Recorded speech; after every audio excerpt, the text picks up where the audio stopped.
그들이 모였을 때에 예수께 여쭈어 이르되 주께서 이스라엘 나라를 회복하심이 이때니까니. 이르시되 때와 시기는 아버지께서 자기의 권한에 두셨으니 너희가 알 바 아니요. 오직 성령이 너희에게 임하시면 너희가 권능을 받고 예루살렘과 온 유대와 사마리아와 땅끝까지 이르러 내 증인이 되리라 하시니라. 이 말씀을 마치시고 그들이 보는데 올려져 가시니 구름이 그를 가리어 보이지 않게 하더라. 올라가실 때에 제자들이 자세히 하늘을 쳐다보고 있는데 흰 옷 입은 두 사람이 그들 곁에 서서 이르되 갈릴리 사람들아 어찌하여 서서 하늘을 쳐다보느냐. 너희 가운데서 하늘로 올려지신 이 예수는 하늘로 가심을 본 그대로 오시리라 하였느니라. 아멘. 할렐루야. 네, 무더운 날씨이지만 벌써 오늘이 말복입니다. 네, 삼계탕 드셨는지요? 네, 가게가 엄청나게 바쁜 날 중에 하나가 이런 복날이라고 들었습니다.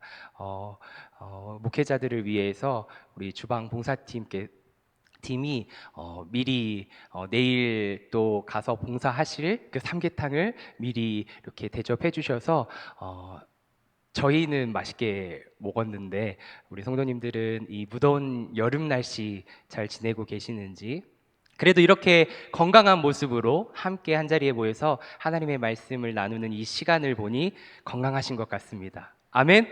네, 참 감사합니다. 그래서 인사를 나누어 보도록 하겠습니다. 첫 번째 인사는 가장 밝은 미소, 두 번째는 더 밝은 미소, 세 번째 더 밝은 미소로 인사를 해주셔야 됩니다. 첫 번째 인사입니다. 주 안에서 사랑하고 축복합니다. 사랑하고 축복합니다. 마음을 담아서 주 안에서 사랑하고 축복합니다. 두 번째 인사, 더 밝은 미소로 그리스도의 향기가 충만합니다. 네, 역시 목소리가 더 커져야 되죠. 그리스도의 향기가 충만합니다. 세 번째 인사입니다. 오늘도 인사할 수 있음에 감사합니다. 네, 서로 인사할 수 있음이 얼마나 감사한지요.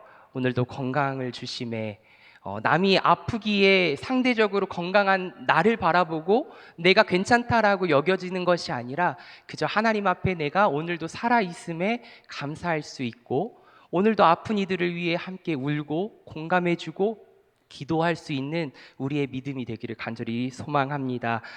오늘은 수요 성경 공부 세 번째 시간입니다.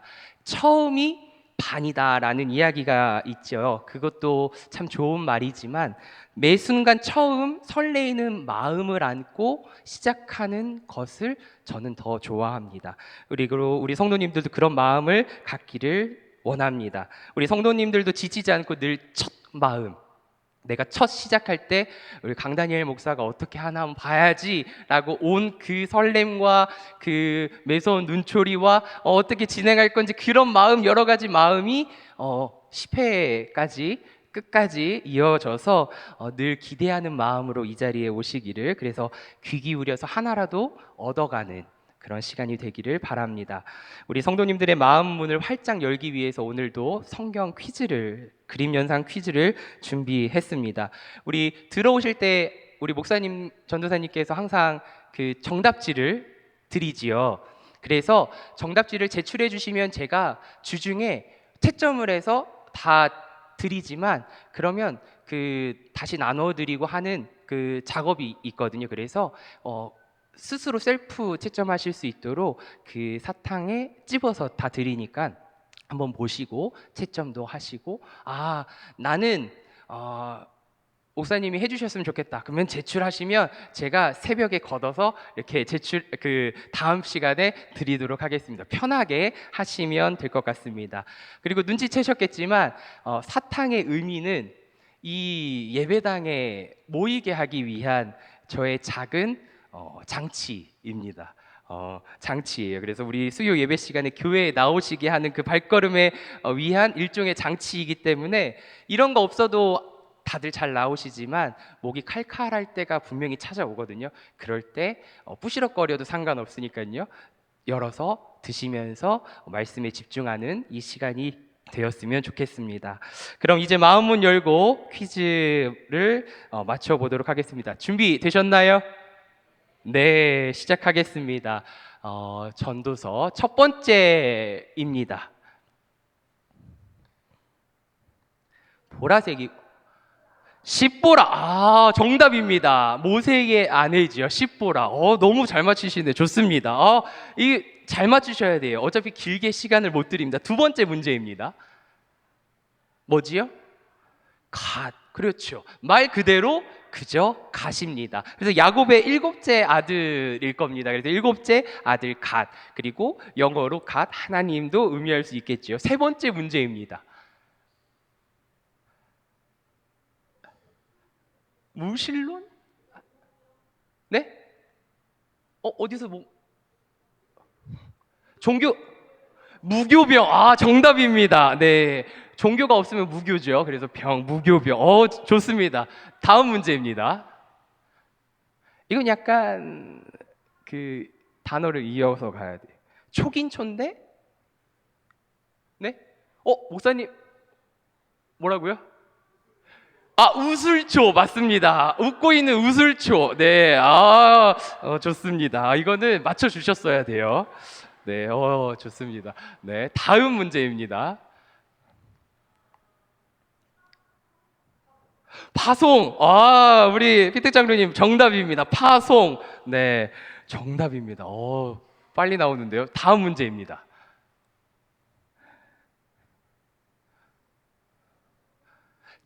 너무 진지하셔요. 진지하시면 안 돼요. 이 넌센스 이렇게 편하게. 권사님 정답. 실로. 네, 이거 길가레에서 떨어진 실로의 성막을 세웠던 이 장소 실로. 어떻게 게임이지 실로. 다음 문제. 한문 한자입니다. 설교 정답입니다. 이렇게 너무 빠른데요. 좋습니다. 다음 문제입니다. 학계. 혹시 학하고 두루미하고 같은 동물이라는 거 아셨나요? 네, 깨알 지식입니다. 네, 학하고 게임 학계. 다음 문제입니다.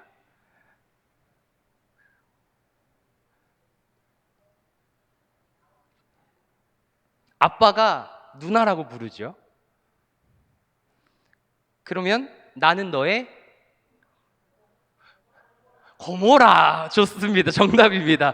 네, 소돔과 고모라의 그 고모라. 네, 좋습니다. 마지막 문제입니다.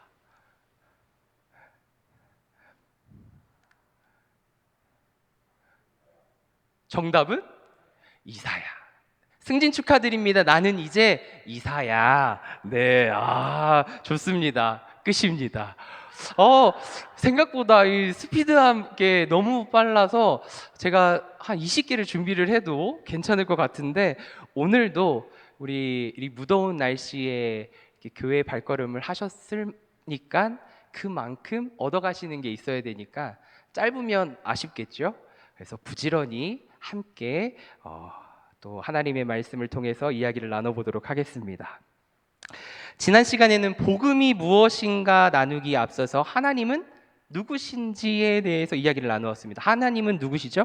하나님은 신이시기에 인간과 완전히 구분되는 차원이 다른 존재뿐 아니라 물리법칙을 뛰어넘으시죠. 그래서 초월적인 존재이시다라고 이야기를 나눴습니다. 그런 동시에 성경이 말씀하고 있는 하나님은 사랑이시다 라고 했지요. 성부 하나님, 성자 하나님, 성령 하나님, 이 삼위일체 존재하시기에 그렇고, 나아가 하나님의 형상인 우리와 관계하시기에 우리는 하나님은 사랑이시다라고 말씀할 수 있습니다. 그런데 여기에서 중요한 것은 무엇이라고 했죠? 이 충돌되는 두 개념이라고 했지요. 초월과 사랑. 그래서 우리에게 필요한 것은 믿음입니다. 오늘은 그래서 인간은 어디서 와서 어디로 가는가? 이걸로 시작해서 우리의 유일한 희망, 우리가 믿고 전하는 복음은 무엇인지 함께 이야기를 나눠보고자 합니다. 첫 번째입니다. 인간은 어디로 와서 어디로 가는가? 기독교인은 믿음의 대상으로 하나님을 믿으며 동시에 그분이 하신 일을 믿습니다. 어쩌면 그분이 하신 일 혹은 하겠다 하신 일을 내가 믿기에, 그분을 믿으신 하나님을 내가 바라보기에, 믿기에, 신뢰하기에 믿는다라고 표현할 수도 있겠습니다. 그분이 하시는 일. 그렇다면 가장 먼저 하나님은 무엇을 하셨지요? 우리가 성경을 통해 가장 알 수 있는 것은 세상을 창조하신 것입니다. 우리 창세기 1장 1절 잘 알지만 다시 한번 우리 목소리를 내서 함께 읽어보겠습니다. 창세기 1장 1절의 말씀입니다. 시작. 태초에 하나님이 천지를 창조하시니라. 아멘. 그렇다면 궁금합니다. 하나님은 왜 이 세상을 그리고 인간을 왜 창조하셨을까요? 여기에 존 파이퍼 목사님이 어느 한 강의에서 말씀하신 내용을 좀 길지만 함께 들려드리도록 하겠습니다. 한번 자막을 통해 보시기를 바랍니다. 제가 읽어드리겠습니다. 하나님은 우리에게서 영광을 받으시려고 세상을 창조하셨습니다. 이는 우리가 하나님을 영광스럽게 만들거나 하나님을 더 좋게 보이게 한다는 것이 아닙니다. 영광 돌린다는 단어를 아름답게 만든다는 단어처럼 취급하지 마십시오. 평범한 방을 취해서 이를 아름답게 만들면 여러분이 그 방을 아름다운 방으로 만든 거죠. 하나님께는 그렇게 하는 게 아닙니다. 누구도 하나님을 아름답게 만들지 않습니다.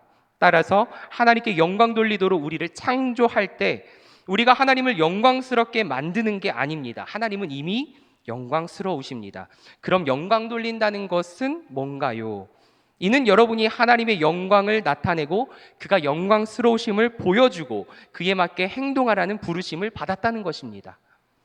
하나님을 온 우주에서 가장 가치 있고 영광스러운 분으로 중시하세요. 실제로 그러시죠. 이것이 우리가 사는 이유입니다. 하나님은 우리가 사는 이유가 되십니다. 그런즉 너희가 먹든지 마시든지 무엇을 하든지 다 하나님의 영광을 위하여 하라라는 이 영광을 가리키세요. 개선하려 하지 말고 영광을 가리키세요. 영광을 즐거워하세요. 여러분이 하나님 안에서 가장 만족할 때,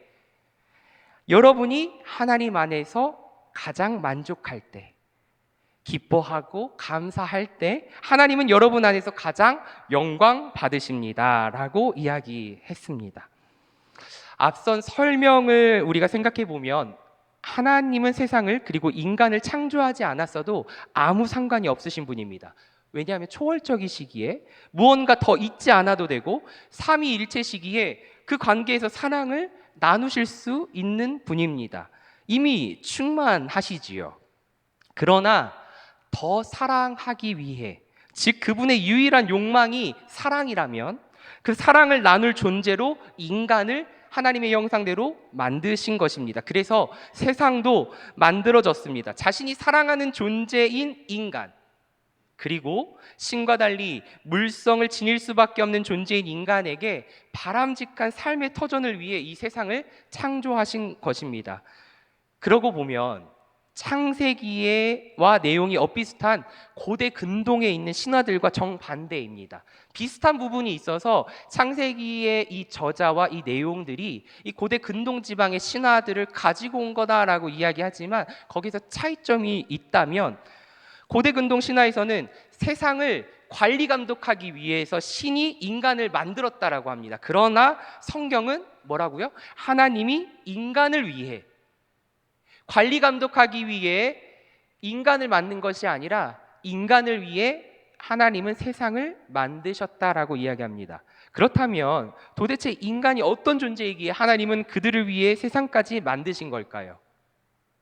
그 대답은 바로 앞 시간에 언급한 것처럼 인간이 하나님의 형상이라는 것이기 때문입니다.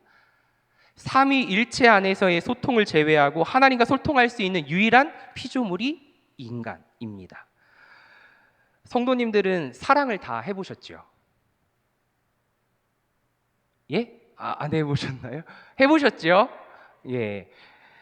연인과의 사랑이 있고요, 자식과의 사랑이 있을 거고요, 우리 성도들과의 사랑이 있을 거고요, 그리고 이웃과의 사랑, 친구들과의 사랑, 사랑 대상이 있지요.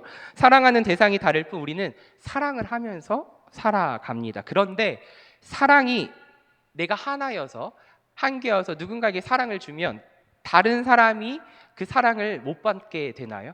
그렇지 않지요. 부모님을 사랑하듯 내 자식을 또한 사랑할 수 있고 더 사랑할 수 있고 계속 사랑할 수 있고 더 깊게 더 많이 사랑할 수 있습니다. 사랑이 제한적이라 자녀에게 사랑을 다 주고 나니 이웃에게 줄 사랑이 없어지나요? 그렇지 않지요. 이웃에게 줄 사랑이 부족해지는 건 결코 아닙니다. 사랑을 주면 줄수록 사랑이 그렇다면 커지나요? 아니면 그냥 예전과 같이 동일하거나 소멸해 버리는 것처럼 느껴지시나요? 당연히 사랑은 나누는 대상이 많으면 많을수록 사랑을 많이 하면 할수록 만족감은 커집니다. 그리고 더 깊어집니다. 무한대는 우리가 셀 수 없는 그런 지경이라고 하면 볼 수 없는 가장 수없이 많은 무한대에서 1을 하나 더해도 무한대입니다. 별 영향을 주지 않아요. 그런데 무한대의 사랑에 하나의 사랑을 더 더하면요, 더 큰 사랑이 됩니다. 무한대보다 더 큰 사랑, 이것이 사랑인 것이에요. 다른 거와 다르게 사랑은 주면 줄수록 그 사랑은 더 커진다는 이야기죠. 즉 하나님은 자기 존재의 근간이자 때문에 자신의 유일한 욕망인 이 사랑에 충실한 결단을 내리신 겁니다. 사랑을 나눌 또 다른 존재를 만들기로 하셨고, 그렇게 만들어진 존재가 하나님의 형상, 우리는 그 존재를 가리켜 인간 혹은 사람이라고 말하고 있는 것이지요. 그럼 이왕 만드신 거 유한한 사람이 아니라 동일한 신을 만들어낼 수 있는 것 아니냐는 또 다른 의문이 들 수도 있지 않겠습니까? 여기에 이 책은, 기독교 교양 책은 하나님은 실제로 그렇게 하셨다라고 이야기합니다. 우리는 인간이라고 부르지만 하나님의 형상이란 그분이 만들어내신 또 다른 신적인 존재입니다. 그것이 우리의 정체성이다, 가치입니다. 하나님의 자부심인 것입니다. 조금 더 들어보세요. 그래서 인간을 위해 만들어진 이 터전인 이 세상을 다스리고 사랑할 자격도 우리에게 주시지 않았습니까? 창조물의 최고봉인 하나님의 형상을 좀 더 종교적으로 설명을 해보자면 하나님을 예배하는, 사랑하는 존재이자 만물로 하여금 하나님께 예배하게 하는 혹은 사랑하게 하는 존재라고 표현할 수 있습니다. 이 책의 저자는 예배하는 것이 사랑하는 것이다 라고 동일하게 보았습니다. 하나님의 형상, 즉 하나님의 미니미, 작은 그 미니미로 지어졌다는 사실이 시사하는 바가 하나가 더 있거든요. 인간 역시 사랑하는 존재라는 거예요. 즉 하나님이 내부적으로 사랑하시듯 인간도 내부적으로 사랑합니다. 인간들끼리 서로 사랑하는 거죠. 그래서 본래적 인간입니다. 그래서인지 하나님이 복수적 방식으로 존재하는 것처럼 하나님의 형상 역시 처음부터 복수의 형태로 지어졌습니다. 이게 뭔 말인지 한번 말씀을 보겠습니다. 창세기를 잠시 들여다보면 우리는 하나님이 아담을 만드신 뒤에 그의 외로움을 보시고 하와를 만드셨다는 이야기에 익숙합니다. 그런데 그것은 창세기 2장의 이야기고요. 앞장 1장을 보면 서술된 하나님의 형상 창조 이야기는 조금 다릅니다. 창세기 1장 27절은 이렇게 말합니다. 우리 함께 읽어볼까요? 창세기 1장 27절 말씀입니다. 시작. 하나님이 자기 형상 곧 하나님의 형상대로 사람을 창조하시되 남자와 여자를 창조하시고. 아멘. 즉 날이 24시간을 의미하든 기간을 의미하든 어쨌든 같은 날 남자와 여자가 지어졌음을 강조하고 있습니다. 다시 말해서 하나님의 형상은 하나님처럼 처음부터 복수로 존재했고 자신 위에게 또 다른 하나님의 형상과 서로 사랑할 수 있도록 지음받았다는 겁니다. 그렇게 존재할 때 참으로 인간다워지고 하나님이 보시기에 좋았다라고 이야기할 수 있는 것이지요. 이제 정리하자면 기독교인이 믿는 대상은 하나님이고 믿는 첫 번째 내용은 다름 아닌 그 하나님이 창조하셨다는 것입니다. 여기서 믿음의 내용은 창조의 주체가 하나님이라는 사실입니다. 누구요? 하나님. 이 믿음에는 그렇기 때문에 기분만이 아니라 온 세상에 그리고 나의 주인이라는 사실도 담겨져 있는 것입니다. 이 믿음 안에는 그분만이 선과 악, 옳고 그름을 판단할 수 있는 기준을 가지고 계신 분이라는 거예요. 이것을 인정하느냐라는 것이 믿음입니다. 인정해야지요. 하나님만이 옳고 그름, 선과 악을 판단할 수 있는 존재다. 이것이 포함되는 겁니다. 여기서 생각해 볼 수 있는 것은 성경은 하나님은 세상을 어떻게 창조하셨는가에 라는 질문에 뭐라고 대답하느냐입니다. 말씀으로. 그렇죠. 말씀으로 이렇게 대답하시면서 성경은 하나님의 초월성과 주권만 강조할 뿐 창조의 구체적인 어떠한 내용, 방법은 말하지 않습니다. 즉 창조에 걸린 정확한 시간이라든지 구성 재료라든지 위치라든지 방식에 대해서는 구체적으로 설명하지 않고 있다는 것입니다. 왜냐하면 그것이 중요하지 않다라는 것이 아니라 궁극적인 목적 및 하나님의 마음을 드러내는 데에 그것보다 더 큰 목적이 있기 때문입니다. 이런 것들로 인해서 오해가 있는 것이 아니라 오히려 하나님의 이 창조 목적이 이걸로 인해서 훼손되고 오해가 되기 때문에 굳이 드러내지 않으신 것입니다. 영어를 웬만하면 잘 안 쓰려고 하는데 그 책에서 비유를 잘 들었기에 소개로 예로 들어보겠습니다. 둘 다 집이라고 해석이 되는 하우스하고 홈입니다. 이 두 단어의 차이를 살펴보면 하우스는 건축물로서의 집을 말합니다. 이 집이 몇 층짜리인지, 구성 재료가 콘크리트인지 벽돌인지, 면적은 얼마인지, 방은 몇 개인지, 창문은 몇 개인지 등 이렇게 설명을 할 때 하우스라는 단어를 사용합니다. 홈은 앞서 하우스 단어처럼 어떤 구조에 대해서 간단하게 이야기할 때 사용되기도 하지만 소속감을 느끼는 곳, 가족이 사는 곳, 즉 중요한 것이 가족이라는 것이에요. 이에 비유하면 성경에 기록된 창조는 하나님의 홈을 소개하는 거예요. 하우스가 아니라 홈. 이 집을 누가 만들었는지, 누구 소유인지, 그리고 가족을 만나기 위해 거치는 방이 어떠한지를 언급은 하지만 최종적으로 집중하고 있는 것은 함께 사는 가족, 즉 하나님의 형상에 대해 이야기하고 있는 것입니다. 오늘날 성경을 과학으로 해석하고 분해하고 끼워 맞추려는 시도가 있습니다. 이에 대해서는 우리 뒷파트에서 언급이 되거든요. 그래서 저도 열심히 관련된 서적을 다시 한번 읽고 있는데 우리 성도님들 혼란이 오지 않도록 제가 잘 준비해서 전하도록 하겠습니다. 중요한 것은 이러한 태도가 어느 정도 통찰력을 얻을 만한 것이 있다 하더라도 창세기에서 창조 기사를 쓴 목적과 소개하는 이유는 결코 아니라는 사실을 우리는 헷갈려서는 안 됩니다. 그래서 이제 다시 소주제로 넘어갑니다. 인간은 어디로 와서 어디로 가는가? 우리는 어디서 오나요? 인간은 하나님으로부터 옵니다. 하나님에게서 옵니다. 그리고 인간은 하나님의 형상으로 하나님과 사랑을 나누기 위해 지어진 신과 같은 존재입니다. 그렇다고 우리는 신은 아닙니다. 신과 같은 존재입니다. 헷갈려 해서는 안 됩니다. 우리는 철저히 지음받은 피조물이요 신이 아닙니다. 이 광활한 우주 가운데 먼지와도 같은 정말 연약한 존재입니다. 그런 우리를 존귀하게 만들어 주셨고 창조주 하나님을 바라보며 영광을 찬양하고 감사할 수 있는 이 은혜, 그리고 하나님의 형상으로 지음받았다는 그 은혜로 우리는 그런 대접을 받고 살아갈 뿐입니다. 우리가 그런 존재여서 하는 것이 아니라 그런 존재를 가능케 하신 하나님의 은혜가 우리 가운데 있기에 우리는 그럴 수 있는 거지요. 그렇다면 우리는 어디로 가나요? 어디로 왔고 어디로 가나요? 그 성경의 시간, 성경에서 이야기하는 그 시간은 처음은 있지만 마지막이 없습니다. 잘 들어보세요. 아니 정확하게 말하면 없었습니다. 충만한 사랑을 누리며 샬롬 가운데 거하고 살아가는 영생이 주어졌는데요. 그런데 제가 없다가 아니라 뭐라고 했죠? 없었습니다. 이렇게 말씀드렸죠. 왜 과거형이 되었죠? 없다가 아니라 없었습니다. 앞서 우리는 사랑이 성립하려면 우선 뭐가 필요하다고요? 대상이 필요하다고 했어요. 대상. 이미 내적 사랑을 나누고 계셨던 하나님께서 더 풍성한 사랑을 누리시기 위해 하나님의 형상을 그래서 만드셔서 그 대상을 향해 무한한 사랑을 베푸셨지요. 그런데 우리를 그저 만들어 놓기만 하면 사랑이 이루어질까요?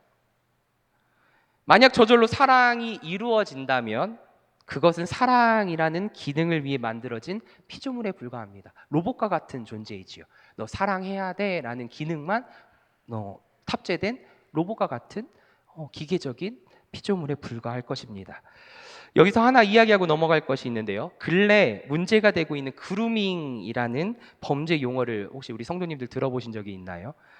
가해자가 청소년들을 정서적으로 길들여서 자신에게 의존하게 만든 뒤에요. 결국 성을 착취하는 심리적인 범죄입니다. 그런 범죄 행위입니다. 착취당하는 당시에도 피해자는 그것이 범죄로 인식하지 못합니다. 왜냐하면 그냥 그것이 사랑인 줄 알기 때문입니다. 이후 시간이 흘러서 성을 착취당한 뒤 일방적으로 버려지는 이 가해자의 모습을 보거나 혹 뭔가 잘못되었다라고 훗날 성인이 되어서 판단할 때에는 그것이 사랑이 아니라 당한 것임을 알게 됩니다. 그래서 너무나도 큰 상처를 얻게 되고 이것은 범죄입니다. 하나님이 이런 사랑을 원하실까요? 하나님은 이런 사랑을 강요하지 않습니다. 자신이 조종할 로봇이나 상대를 기만하는 그루밍을 원하시는 것이 아니라 참 사랑을 원하셨습니다. 그래서 이 사랑이 성립하려면 서로 간에 강제되거나 조종되지 않는 자유의지가 필요합니다. 뭐가요? 자유의지. 이제 그렇다면 이 자유의지에 대해서 이야기를 해봐야겠죠. 그림 띄워주세요. 하나님은 우리를 종으로 만들지 않으셨습니다. 그럼 뭘로 만드셨죠? 그렇죠? 우리가 계속해서 이야기하고 있는 하나님의 형상으로 우리는 지어졌습니다. 하나님의 형상으로 지음받은 우리에게 하나님이 가장 주신 선물 중 하나가 무엇일까요? 바로 자유입니다. 그 자유를 가지고 하나님을 사랑할 수도 거부할 수도 있다는 사실입니다. 그리고 그 자유를 가지고 선한 일을 할 수도 있고요, 악한 일을 할 수도 있습니다. 이것은 선택입니다. 모험과도 같은 것을 하나님은 하셨어요. 모험이죠. 왜냐하면 그 존재가 나를 선택할 수도 있고 안 할 수도 있기 때문에, 그렇지 않다면 선택하지 않으면 그것은 큰 문제이지 않겠습니까? 사랑하려고 지었는데, 사랑을 더 주려고, 사랑을 더 나누려고 하나님의 형상으로 지었는데 그 지음받은 존재가 사랑을 거부해버리면 문제가 되지 않겠습니까?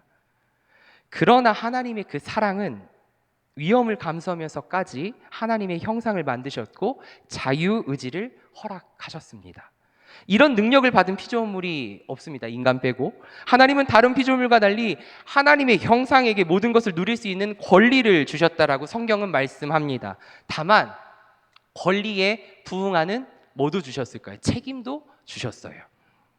기억해야 할 것이 있는데요, 이 다스림에 하나님의 형상은 제외되었어요. 다스림에 하나님의 형상은 제외되었고 오직 하나님 외에 그 어느 누구도 하나님의 형상에게 강요할 권리도 주지 않으셨어요. 또한 하나님마저 그리하지 않겠다라고 하신 것 아니겠습니까? 그리고 그 자유로움, 자유의지, 이 자유의지의 최종 징표가 다름 아닌 선악과 나무입니다. 선악과 이 금지의 의미라고 혹시 여겨지시는 분 계실까요? 선악과를 들었을 때 선악과 아니면 제한되는 의미처럼 느껴지시나요? 그러나 그 정반대이거든요. 선악과는 인간에게 자유가 주어졌음을 강조하고 있는 최종 목표입니다. 징표입니다. 왜냐하면 생각해 보세요. 이 세상을 창조할 때에 세상은 보시기에 좋은 것으로만 지어졌어요. 가득 넘쳤습니다. 무엇이든지 할 수 있는 전지전능하신 하나님께서 사랑하는 대상에게 선사한 이 세상은 좋음, 굿, 그 자체였습니다. 그러나 좋은 것들만 있다는 것은 어찌 보면 자유에 대한 개념과 부합하지 않지요. 앞서 자유를 이야기할 때 무엇인가 선택을 해야 된다고 했지요. 내가 악한 일을 할 수도 있고 선한 일을 선택할 수도 있다는 뭔가 상반된 게 있어야 돼요. 전제가 돼 있어야 됩니다. 선택할 수 있는 전제가 되어야 하는데 좋은 것만 있다면 무언가를 선택할 수 없기에 역설적이게도 부자유한 것입니다. 즉 거부할 대상이 전혀 없다면 완전한 자유의지를 가졌다라고 볼 수 없는 것이지요. 때문에 거부해야 할 대상은 하나쯤은 있어야 돼요. 그것이 뭐예요? 선악과.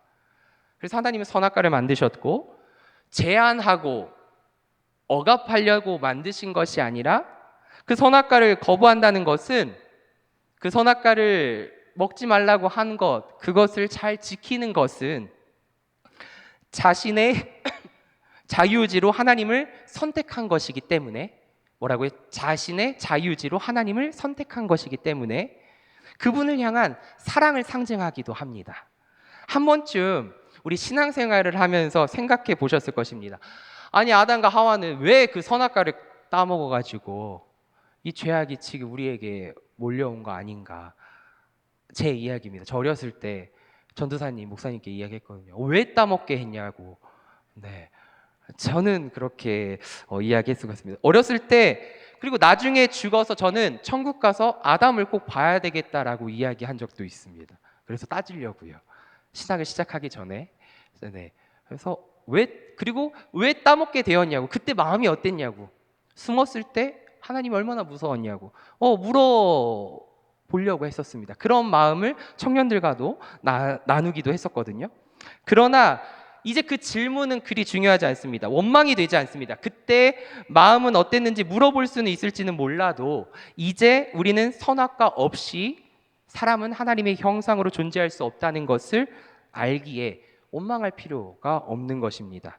어찌되었건 하나님의 형상이라 불리던 존재들이 하나님의 사랑을 거부한 이 시작은 어디서부터 있어요? 아담과 하와. 이것은 반박 불가지요. 이로 인해서 우리는 어떻게 됩니까? 하나님의 형상의 자격과 역할을 박탈당합니다.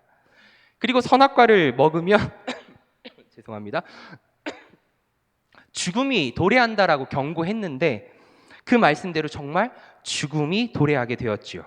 다만 이 죽음을 목숨의 사라짐으로만 바라보지 않기를 바랍니다. 목숨의 사라짐, 이걸로만 보지 않기를 바랍니다. 조금 다른 의미로 바라봐야 합니다. 인간은 하나님의 형상으로서 그 존재의 의미는 하나님과의 사랑입니다. 따라서 하나님과의 사랑을 거부하면 그 존재의 목적이 상실되기에 이미 죽은 거나 마찬가지입니다. 왜냐하면 생명의 근원이 사라졌기 때문입니다. 이해되시나요? 그냥 목숨의 사라짐으로만 보지 않고 하나님의 사랑을 거부하면 그 존재의 목적이 상실되기에 그거 자체만으로 죽은 거나 다를 바가 없다라고 생각해 봐야 하는 것이죠. 앞서서 시작은 있지만 끝은 없었다. 그러나 끝이 생겨버리게 되었죠. 왜? 죄를 지어서 죽음이 도래했기 때문입니다. 육체의 죽음의 표면적인 의미가 여기서는 아닙니다. 여기서 포인트는 자유가 죽어버린 거예요. 자유. 하나님께서 주신 그 축복, 선물, 그 자유가 죽어버린 것입니다. 전에는 다스리고 누리던 세상과 피조물에게 이제 위협을 느끼고 도리어 숨어버리지 않습니까? 게다가 또 다른 하나님의 형상들과의 사랑도 죽어버렸습니다. 그래서 연합할 수 없는 존재가 되어버렸습니다.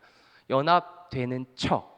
잠시 잠깐 연합되는 것처럼 보이지만 근본적으로 연합할 수 없는 존재가 되어버렸습니다. 즉 죄에 지배당하는 사람이 되어버린 것이지요.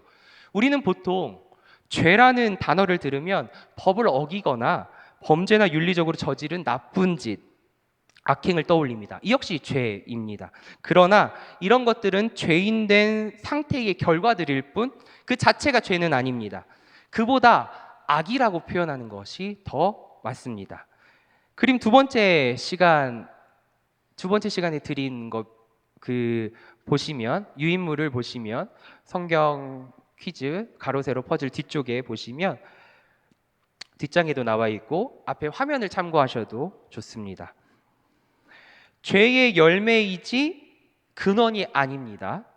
근원은 뿌리에 있는데요. 이를 가리켜서 성경은 하나님처럼 되려 하던 정체성, 즉 자신을 하나님의 형상이 아닌 하나님이라고 착각하는 정체성이라고 말합니다. 하나님의 주인됨을 인정하고 그분을 사랑하는 것이 인간의 본분이거늘 자신이 주인이 되어 자신만을 사랑하게 된 상태, 이것이 죄인 겁니다. 죄의 근원을 거기서 보는 겁니다. 죄의 심각성은 이것이 타고난 정체성이라는 데 있습니다. 인간이 해결할 수 없습니다. 죄의 결과는요, 얼마든지 교육하거나 인내하거나 여러 가지 법과 제도를 통해 제한시킬 수 있고요, 안 할 수 있고요, 통제할 수 있고 참을 수 있습니다.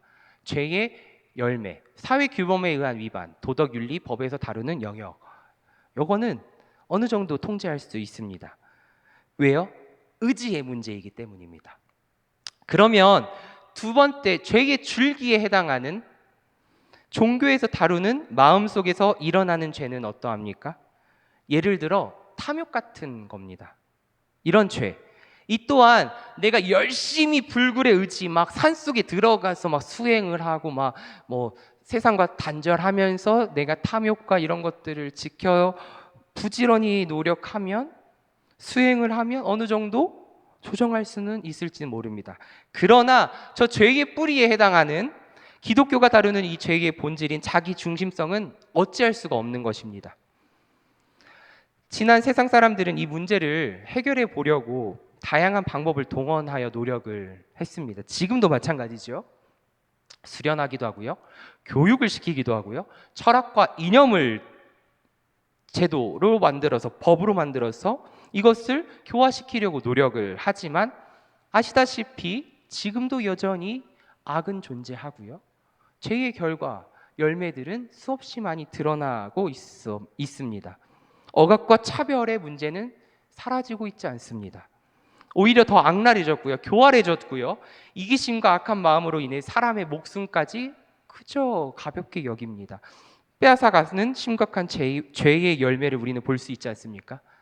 사랑하는 성도 여러분, 이제 오늘 주제를 향해 조금 다가왔거든요. 우리 성도님들의 표정을 보니까 이제 아직도 멀었구나라는 또 표정, 또 심각한 표정, 이 편한 마음으로 오라고 말씀드렸는데 나 이거 뭐 신학교 가시는 거 아니시죠? 우리 편안한 마음으로 이 자리에 함께 하신 줄 믿습니다. 그런데 많이 피곤하실 것 같아서 지난 시간에 이어서 간단하게 우리 율동을 준비했습니다. 오늘은 아름다운 마음들이 모여서라는 율동인데요, 그 전에 간단하게 스트레칭을 한번 해주시기 바랍니다. 제가 이거는 특별히 똑같이 강문순 대표님이 오셔서 목요 시니어 특강에서 해주신 건데, 인지 향상 운동이라고 합니다. 인지 향상, 네, 인지할 수 있는 인지를 향상할 수 있는 운동인데요. 우선 연습을 먼저 해야 돼서 우리 영상 첫 번째 화면, 네, 보시면 어깨, 저를 앉아서 따라해 주세요. 어깨 두 손으로 하시면 됩니다. 어깨 짝, 다시 한번 어깨 짝. 그다음에 교차 두 번 짝. 앞에 짝, 교차 짝. 어깨 짝, 교차 짝, 앞에 짝, 교차 짝. 어깨 교차, 앞에 교차 짝. 한 번 더 하겠습니다. 우리 온라인 우리 성도님들을 위해서 마이크를 들고 다시 한번 천천히 어깨 짝짝, 교차 짝짝, 앞에 짝짝, 교차 짝짝, 어깨 짝, 교차 짝, 앞에 짝, 교차 짝, 어깨 교차, 앞에 교차 짝. 우리 한 번 더 하겠습니다. 네. 왜 그러냐면 아름다운 마음들이 모여서 찬양도 같이 해야 돼서 입 따로 몸 따로 움직이셔야 되거든요. 다시 한번 준비되셨나요? 네. 좀 속도를 내서 하나, 둘, 셋, 넷. 어깨 짝짝, 교차 짝짝, 앞에 짝짝, 교차 짝짝, 어깨 짝, 교차 짝, 앞에 짝, 교차 짝, 어깨 교차, 앞에 교차 짝짝. 네, 우리 음악에 맞춰서, 찬양에 맞춰서 찬양을 부르시면서 함께 보겠습니다. 아름다운 마음들이 모여서 주의 사랑 나누는 겁니다. 큐!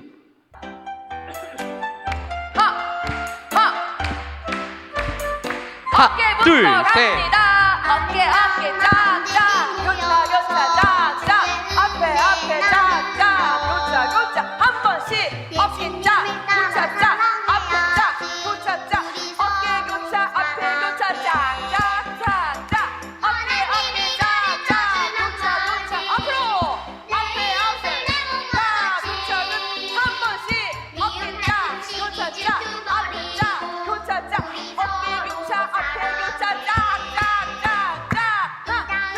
한 번 더. 교차 교차 한 번씩 어깨 자 교차 자 앞에 자 교차 자 어깨 교차 앞에 교차 자자자 어깨 자 네, 좋습니다. 네, 꺼주세요. 우리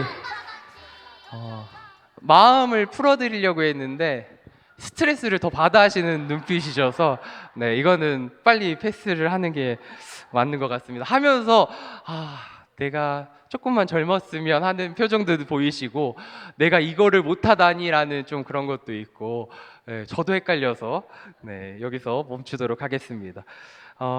세 번째 다음입니다. 유일한 이제 희망으로 넘어가겠습니다. 질문을 먼저 던지려고 합니다.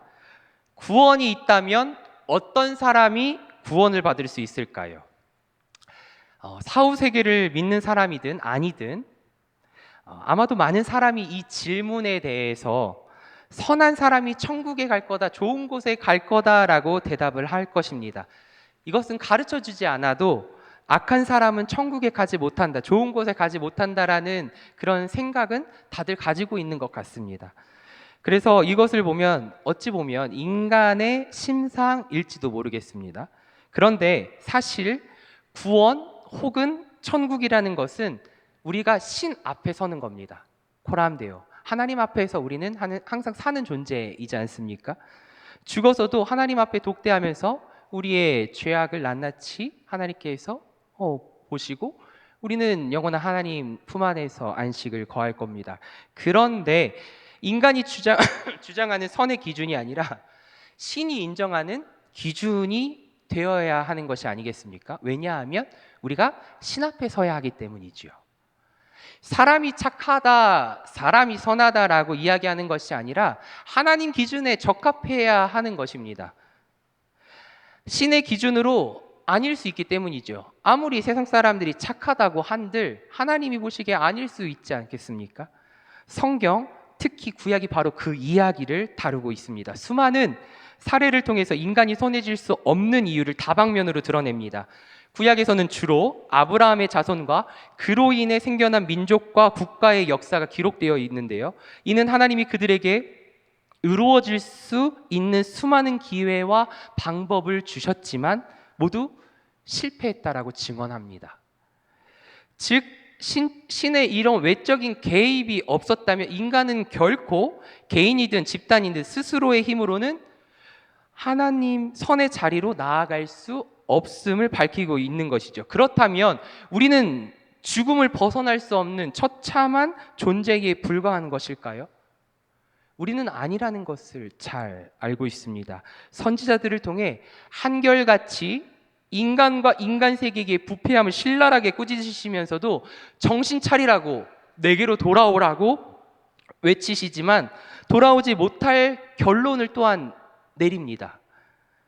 그러면서도 항상 그들이 노래하는 것이 있는데요. 무엇이죠? 선지자들이 노래하는 것이 있습니다. 바로 희망입니다.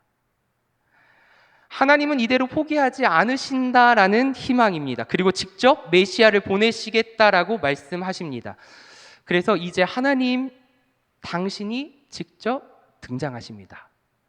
물론 예수님의 이 기적을 보고 경험하고 따르던 이들도, 그분을 메시아로 인정하던 이들도 그분을 메시아로 인정은 하지만 하나님으로 받아들이지는 못했습니다. 여전히 그저 정치적인 해방자 정도로만 생각했지요. 그러나 예수님께서는 자신의 예언대로 십자가에 달려 돌아가시고 또한 그분의 예언대로 사흘 만에 부활하신 그 장면을 목격한 증언자들은 말도 안 되는 이 사건 앞에 예수님께서 하나님이 맞음을 인정하지 않을 수가 없었습니다. 그래서 우리에게는 이 부활에 대한 믿음이 중요합니다. 예수께서 부활하심으로 그분의 신성이 인정을 받았고 그분의 메시아됨도 인정을 받았으며 그래서 그분이 하나님 본인이라는 사실도 인정받았기 때문에 부활에 대한 믿음이 중요합니다. 그런데 지난 시간 메시아에 대한 인식이 예수님과 유대 사람들이 다르다고 하지 않았습니까? 이 메시아라는 말의 핵심은 구원, 해방. 즉 예수님은 그 역할을 감당해야 했습니다. 그런데 무엇으로부터 해방인가요? 유대인들은 자신들을 식민 지배하던 이방인, 특히 로마로부터의 해방을 떠올렸지만 예수님은 죄로부터의 해방, 그것을 위해서 오셨습니다. 왜냐하면 죄에서 해방되어야지만 선을 이룰 수 있고요, 하나님 앞에 설 수 있기 때문입니다. 하나님 앞에 설 수 없는 존재가 되었는데 예수 그리스도로 말미암아 중보자 되시는 예수 그리스도로 말미암아 우리는 설 수 있게 된 것이지요. 이것을 인간 자력으로 할 수 있는 것도 아니고 오직 신을 통해서만 가능한데요, 신이 인간이 되는 것, 그리고 인간이 받아야 하는 그 죽음의 결과를 인간이 된 신이 인간의 대표자로서 전부 감당하는 것입니다. 이것이 바로 대속입니다. 대속. 즉 전 우주적인 사랑을 위해서, 그냥 인간만을 위한 사랑이 아니라 전 우주적인 사랑을 위해서, 그리고 이미 그 사랑을 이루어 가시고 역사하시는 그 하나님의 그 사랑을 이루기 위해 신이 친히 인간이 되셨고 인간을 위해 희생하셨으며 살아나신 겁니다. 그래서 여기서 조금 조심해야 될 것은, 하나님은 인간만을 위해서 죽으셨다라고 생각하는 것은 어찌 보면 조금 좁은 이야기일 수도 있습니다. 왜냐하면 하나님은 이 세상을 이처럼 사랑하사 독생자 예수 그리스도를 보내주셨다라고 복음서는 이야기하고 있지 않습니까? 이 세상, 이 만드신 이 모든 피조물이 다 소중한 거예요. 그래서 함부로 할 수 없습니다. 심지어 옆에 있는 사람들조차, 그리고 미물인 것조차 함부로 여겨서는 안 되는 것이지요. 왜냐하면 하나님은 이처럼 세상을 사랑하고 있기 때문입니다. 그 우주적인 사랑을 보여주고 계시기 때문이지요. 그로 인해 생명을 잃어버렸고 죽었던 인간에게 다시금 생명을 부어주셨습니다. 오직 예수 그리스도를 통해 믿음으로 말미암아 우리는 생명과 구원을 얻은 것입니다. 그렇다면 우리는 어디로 가는가? 이제 우리는 예수 그리스도를 믿음으로 말미암아 죽음에서 해방되고 이제 생명 아래에 살게 되었습니다. 아멘. 본래의 하나님의 형상이 살던 끝이 없는 생명의 시간을 사는 것, 다른 말로 영생을 얻은 것입니다. 이것이 구원이지요. 그렇다면 우리가 구원을 받아 천국에 들어가는 그 은혜는 어떻게 설명을 할 수가 있을까요? 영생, 구원을 받아 천국에 들어가는 그 은혜. 우리 그림을 한번 보겠습니다. 지난 시간 나눠드린 그림 두 번째입니다. 우주 만물의 시간표를 봐주시기 바랍니다. 먼저 천국이라는 단어를 잠시 살펴보면, 천국이란 말은 이 4복음서의 마태복음에만 나오는 표현입니다. 나머지 복음서들은 하나님 나라라고 표현합니다. 여기서 우리는 마태복음이 유대인을 위해 기록된 복음서임을 알고 있지요. 그래서 그것을 감안해야 합니다. 왜냐하면 유대인들은 10계명 중에 너희는 주 너희 하나님의 이름을 함부로 부르지 못한다는 이 제3계명에 따라서 그분의 이름을 함부로 부르지 못한다고 했죠. 그래서 그 약자 YHWH라는 이 야훼라는 신성 4문자를 개발했지요. 신주어를 개발했다고 했잖아요. 그래서 이것을 음성으로 여호와 음역했고 여호와라고 했고, 그마저도 함부로 부를 수 없었기에 하늘이라는 단어로 대명사해서 하나님을 불렀습니다. 때문에 유대인을 위한 복음서인 이 마태복음에서는 하나님 나라가 아닌 하늘나라 용어로 기록된 것이에요. 그것이 우리말 성경으로 번역될 때 천국이라고 번역이 된 것이죠. 그럼 다시 돌아와서 이 그림을 보시면, 하나님이 세상을 창조하시며 하나님의 나라, 하나님의 형상으로 우리는 지음 받았습니다. 그러나 죄로 인해 단절되었고 예수님이 오심으로 하나님 나라가 시작되었으며 하나님의 형상이 회복되는 은혜가 이루어졌습니다. 예수님께서 다시 오시는 그날, 예수 재림이라는 저 종말, 하나님 나라는 완성되며 이때 주님을 믿고 따르는 그리스도인들도 주님과 함께 영원히 온전하게 머물 것입니다. 온전하게. 주목할 것은 있는 종말 이후, 즉 완전한 생명이신 주님이 다시 오시는 날, 심판과 함께 세상의 시간은 끝이 나지만 구원의 메시지를 받아들이고 그 시간에 올라탄 이들은 어떻게 되지요? 위로 빨간색으로 올라갑니다.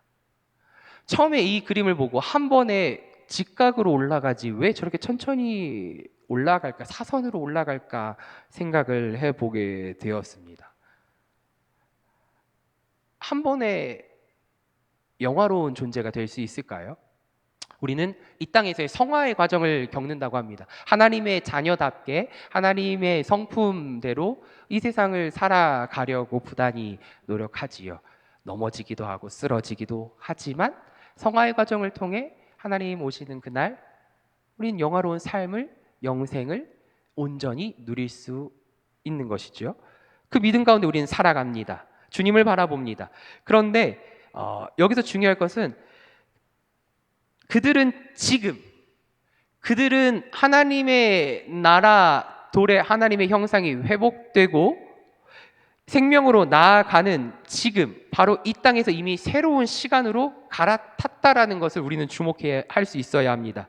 예수님과의 만남으로 새로운 시간이 시작되었고 그 시간은 점점 생명력을 띠기 시작하는 것이 이렇게 그래프 상승하는 것입니다. 중요한 것은 성경 대부분 지금 여기입니다. 죽어서가 아니라 나중이 아니라 지금 여기입니다. 성경은 그렇게 이야기로 가득 차 있습니다. 너희가 나중에가 아니라 지금 여기. 그래서 우리가 상상할 수 없는 생명과 샬롬, 평안이 넘치는 그 하나님 나라 천국은 지금 여기에 가득 넘치는 것입니다. 아멘. 하나님이 계신 그곳이 하나님 나라. 여러분 마음 가운데 하나님을 모시고 산다면 우리 마음은 천국을 이루어가며 살아가야 합니다.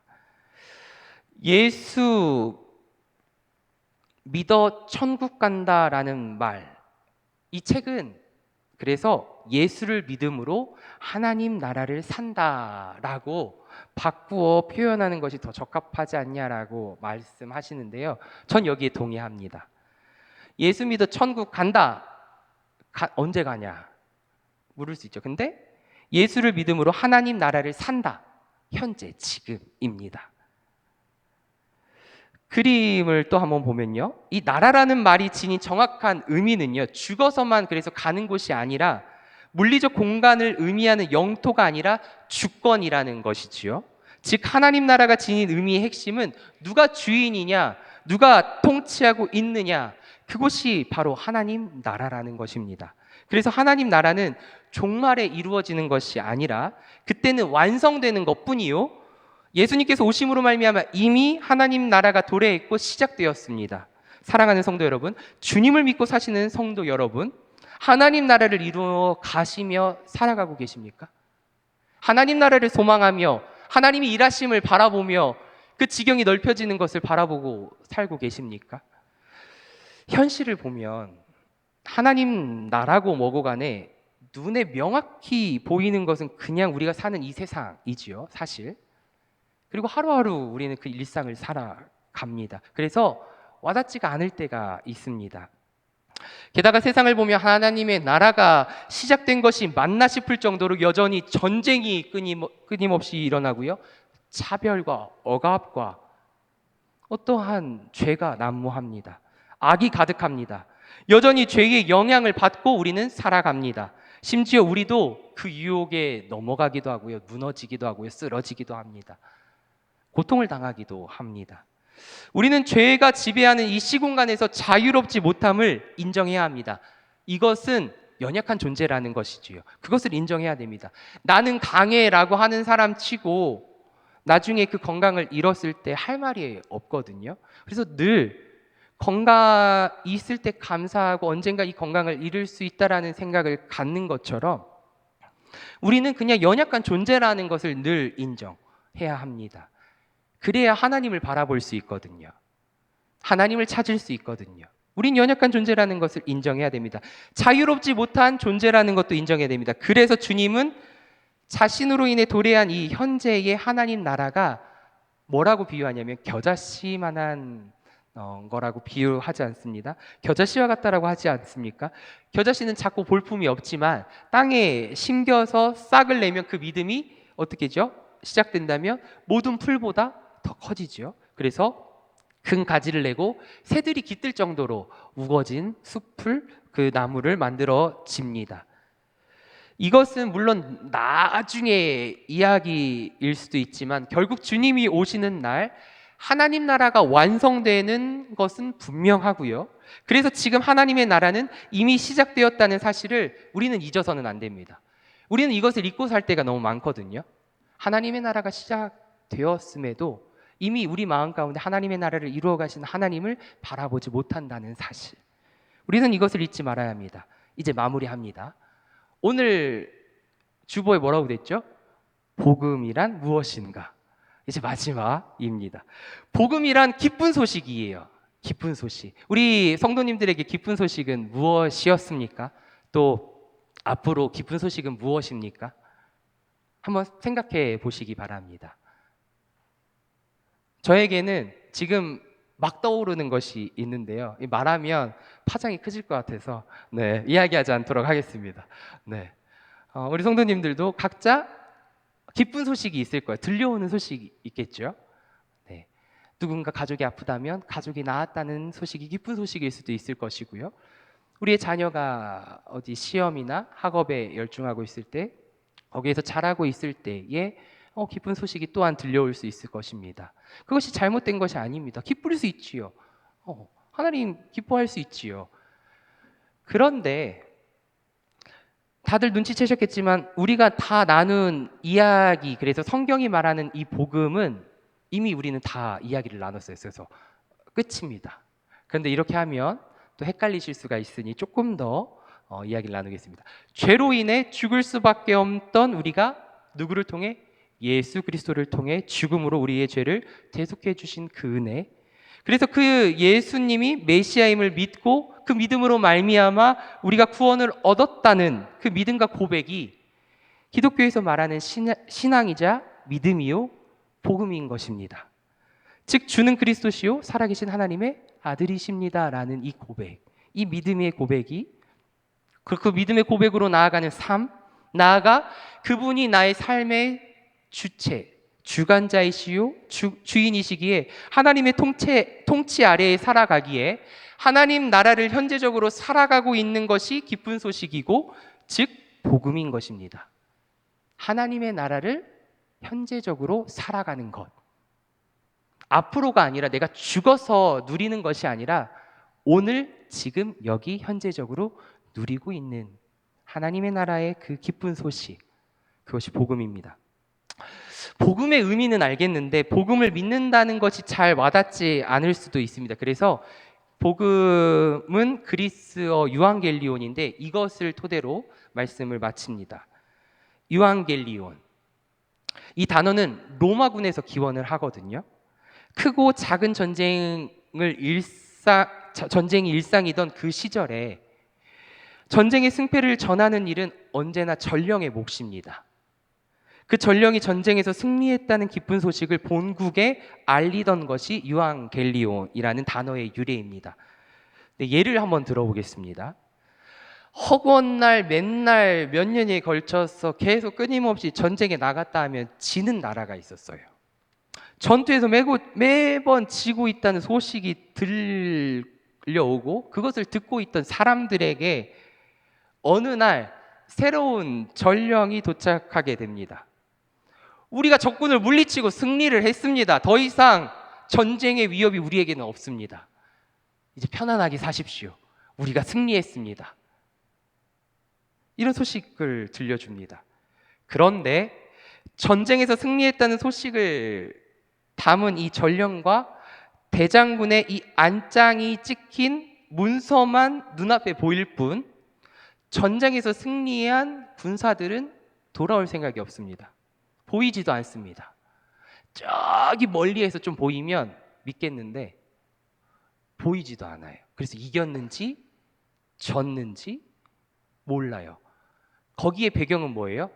이기기도 했고 지기도 했고 그랬으면 좀 믿을 수 있는데 허구한 날 전쟁터에 나가면 지는 이 상황에서 그 기쁜 소식을 들은 상황입니다. 따라오고 계시죠? 그래서 사람들의 반응은 두 가지로 나뉩니다. 그 소식을 믿거나 믿지 않거나. 성도님들은 수없이 적군에게 패배하였다는 이야기를 듣다가 그래서 두려움과 공포에 떨고 있던 어느 날 이렇게 전령이 승리하였다는 소식을 들고 왔을 때 믿으시겠습니까? 아니면 의심하시겠습니까?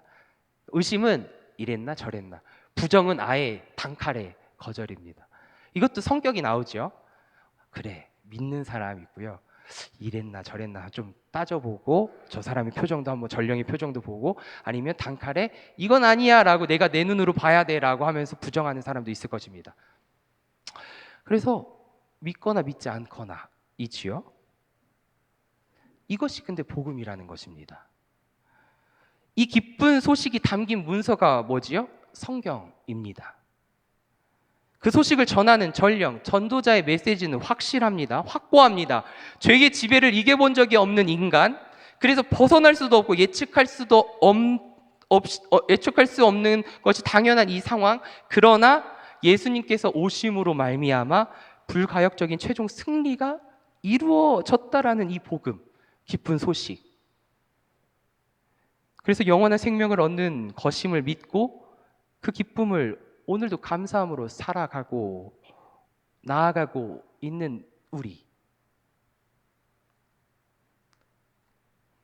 그런 삶을 살고 계신지요?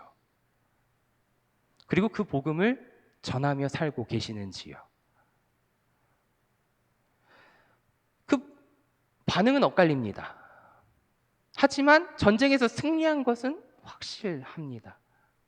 그것을 믿느냐 믿지 않느냐. 우리는 그것을 믿고 그 기쁨을 오늘도 감사함으로 나아가는 우리 모두가 되기를, 그래서 하루하루 그 감사함 속에 내일도 기대하고 주님 앞에 서는 날까지, 우리가 늘 주님 앞에 서지만 제가 말씀드리는 그 주님 앞에 서는 나 이 땅에서의 삶이 다하고 주님께서 부르시는 그 날까지 하루하루 감사하면서 주님과 동행하는 그 삶이 되시기를 조신 예수님의 이름으로 축원합니다.